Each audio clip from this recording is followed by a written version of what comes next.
Hello, aujourd'hui on se retrouve dans ma cuisine. Décidément, je vous aurais fait visiter toutes les pièces de mon appart. On se retrouve pour faire des bijoux, plus précisément des boucles d'oreilles, avec un kit qui vient de Pearl & Co que j'ai demandé à ma maman pour Noël. Je vais vous montrer à quoi ça ressemble et puis on va faire les boucles d'oreilles ensemble tout simplement. Donc le kit, on le reçoit dans un carton.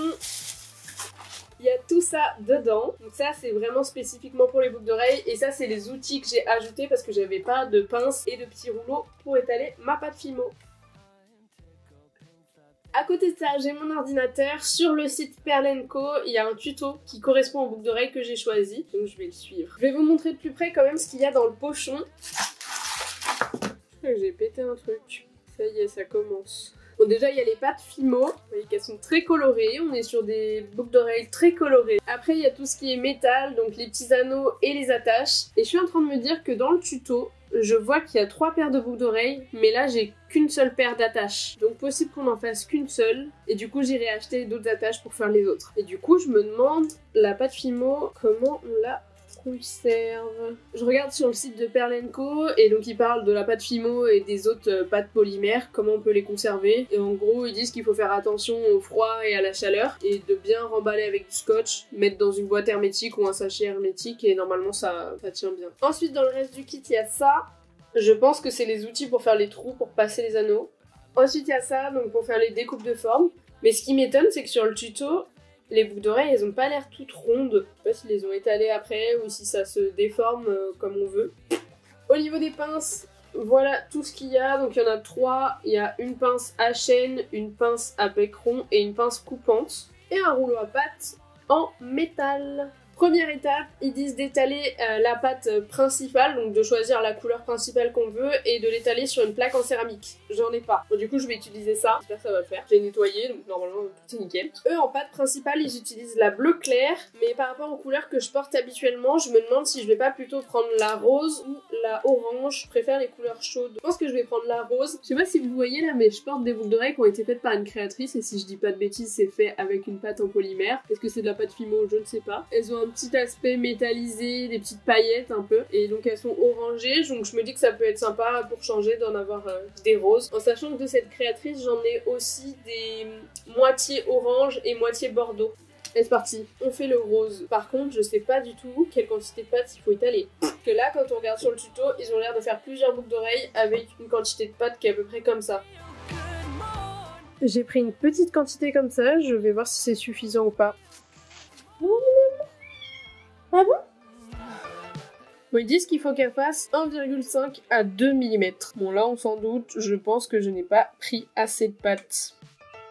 Du coup j'ai étalé ma forme, elle est pas très régulière mais du coup ça me donne envie de faire des textures. Je vais voir après si j'en fais. Je pense qu'avec le rose je vais ajouter ces deux couleurs là, donc on est sur des couleurs assez punchy mais c'est sympa. La pièce du haut j'aimerais la faire en orange je pense. Et après du coup le but c'est comme sur le tuto de mettre des petits morceaux de bleu et de orange dans le rose et de mélanger tout ça. Il y a mon chat qui est hyper intrigué par ce que je fais. C'est la première fois que j'en fais d'ailleurs des boucles d'oreilles, je sais plus si je vous l'ai dit. J'ai un peu mélangé le bleu et l'orange, ça va pas du tout, ouais. Je suis assez indécise sur la couleur à mettre en haut. Du coup, je crois que je vais en mettre un bleu et un orange. Je suis en train de me dire, en vrai, rien ne m'empêche de couper les pièces dès maintenant et de les raccorder avec les attaches une fois que je les aurai. On va peut-être faire 2 paires de boucles d'oreilles alors.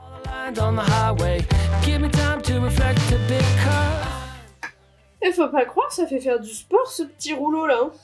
J'ai étalé mes 3 pattes et maintenant il va falloir passer à la découpe du haut des boucles d'oreilles. Je me suis rappelé que dans mes affaires de pâtisserie, j'ai des emporte-pièces, des trucs pour faire des textures. Ça peut être une idée, hein. Regardez, il y a une petite fleur. Ah, il y a des formes sympas. Hein. Ça y est, je suis refaite. Surtout que je les utilise absolument pas pour la pâtisserie, donc autant que ce soit utile pour les loisirs créatifs. Donc je pense que je vais faire une paire avec ça, et une paire avec 2 cercles. Bon bah c'est parti, il faut se lancer hein.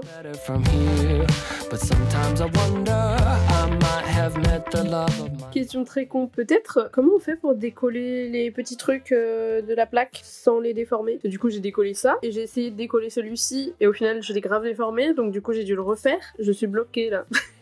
Sur Google, ils disent de placer sur une feuille de papier sulfurisé et c'est juste hyper intelligent. Quand j'ai pas fait ça dès le début, bon bah on recommence. Hein. Bon, j'ai réaménagé tout ça, j'ai viré la plaque et j'ai scotché du papier sulfurisé sur la table. Si je le scotchais pas, il partait dans tous les sens. C'était absolument pas pratique.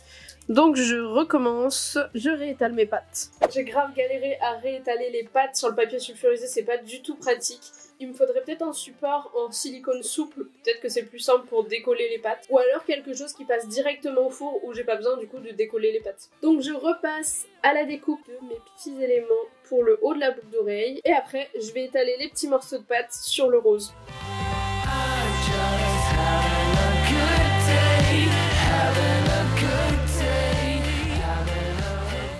J'ai l'impression d'être en maternelle, c'est n'importe quoi. Bon, donc du coup, ici, on a le haut des boucles d'oreilles pour 2 paires. Idem là. Là, j'ai mis les petites touches de couleur pour créer le motif et je vais les étaler. Et j'ai fait un test aussi comme ça. On va voir ce que ça donne. J'aime bien comment ça rend le mélange des couleurs. Du coup, il faut que je fasse un porte-pièce ici, ici, là-dedans et là. Quand je mets l'emporte-pièce, je trouve qu'il n'y a pas assez de couleurs aux endroits où je le mets, donc je vais ajouter des petites touches encore. Voilà, là je trouve ça plus sympa. Bon, par contre, je suis un peu deg, il y a des mini poils. J'avais bien nettoyé tout, mais je sais pas si vous les voyez. Là, il y a des mini poils. J'espère que ça se verra pas trop après la cuisson.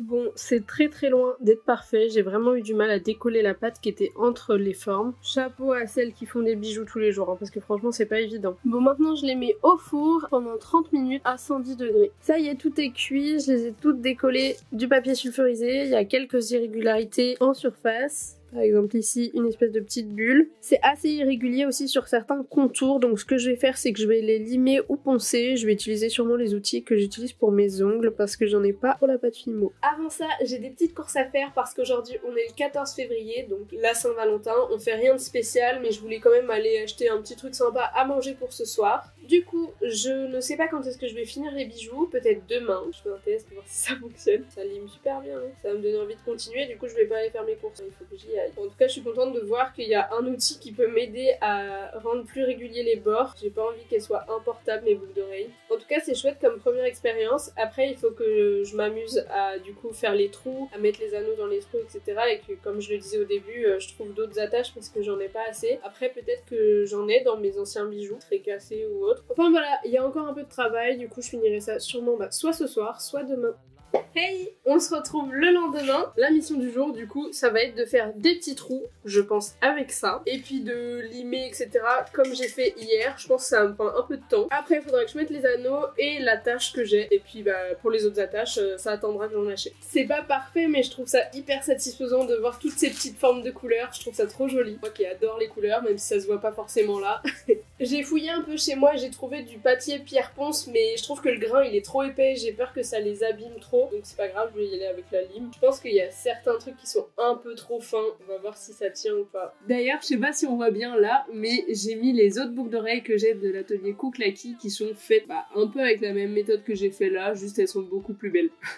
Il me semble que j'avais déjà utilisé un outil comme ça quand j'étais en études. Faut juste que je comprenne à nouveau comment on l'utilise, ça a l'air bien compliqué. Et je pense qu'il faut que je choisisse aussi la bonne taille de trucs pour faire des trous. Il y en a des tout petits et il y en a des grands. Est-ce qu'il y a un juste milieu? Je sais pas ce que vous pensez du son de mes vidéos, mais dernièrement j'étais en train de me renseigner pour prendre un micro. Le truc c'est que je voudrais améliorer mes vidéos YouTube que je filme à l'appareil photo et mes vidéos pour Instagram et TikTok que je filme avec mon téléphone. Donc faut que je trouve un truc qui fasse les deux. Je m'étais dit au début pourquoi pas un micro cravate Bluetooth parce que c'est pas mal, c'est pratique, il n'y a pas de fil, etc.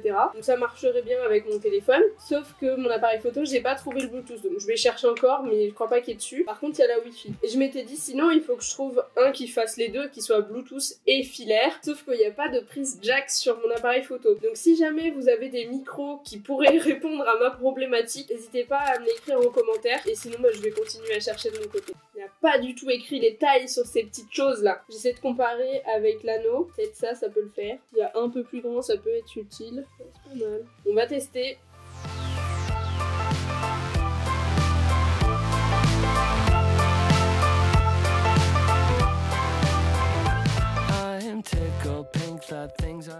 Je sais pas si vous regardez des séries en ce moment. Je viens de mettre pause, mais moi je regarde Sky Rojo. Kuroko, c'est sûrement mieux. En tout cas, c'est une super bonne série, c'est ma belle-sœur qui m'a fait découvrir. Ça me fait un peu penser à Devious Mate, enfin, il y a un petit air de Desperate Housewives. Je sais pas par quel réalisateur et producteur ça a été fait, c'est possible que ce soit pour ça qu'il y ait des ressemblances. C'est assez trash, il suffit de voir de quoi ça parle, hein. Et du coup, faut être quand même bien accroché pour regarder ça, mais je trouve qu'elle est vraiment bien faite, donc on est à fond dedans. J'ai une petite imperfection, là il y a un bout rose, ça va pas du tout. Ouais, elle est super bien faite, du coup on est à fond dedans, et du coup bah il y a des trucs qui sont vachement révoltants, donc des fois j'ai envie de taper mon ordinateur ou ma télé, mais franchement elle est vraiment bien. Je sais pas si ça slim la surface sans s'abîmer, parce que je vais pas pouvoir faire beaucoup mieux.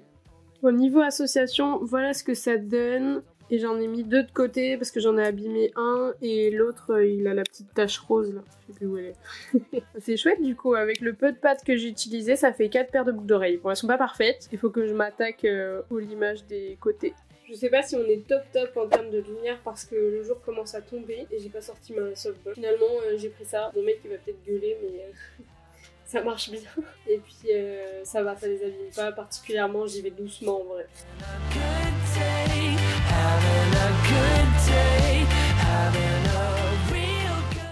Bon, du coup voici le résultat avec tous les anneaux montés. Bon, c'est pas parfait, j'ai fait certains trous qui sont un peu trop près du bord, du coup ça se superpose un peu, mais je le saurai pour la prochaine fois. Déjà pour une première je suis contente. Du coup j'ai associé les plus fines ensemble et celles-ci elles sont plus épaisses, donc je les ai mises ensemble, mais en vrai bah, je mettrai celles que je veux. Par exemple celles-ci elles peuvent aller ensemble aussi, en soi l'épaisseur ne choque pas. J'avais trop la flemme de sortir mes lumières, du coup on se retrouve dans la salle de bain. Je voulais vous les montrer portées, je les trouve trop mignonnes. Bon, elles sont pas parfaites, dans l'ensemble c'est pas hyper régulier, mais pour une première je suis assez contente. Si vous avez aimé cette vidéo, n'hésitez pas à laisser un like, on sait jamais, on pourrait se retrouver dans une autre vidéo pour faire des boucles d'oreilles ou d'autres bijoux. Et puis vous pouvez vous abonner à la chaîne pour retrouver les prochaines vidéos créatives. Je vous fais des bisous.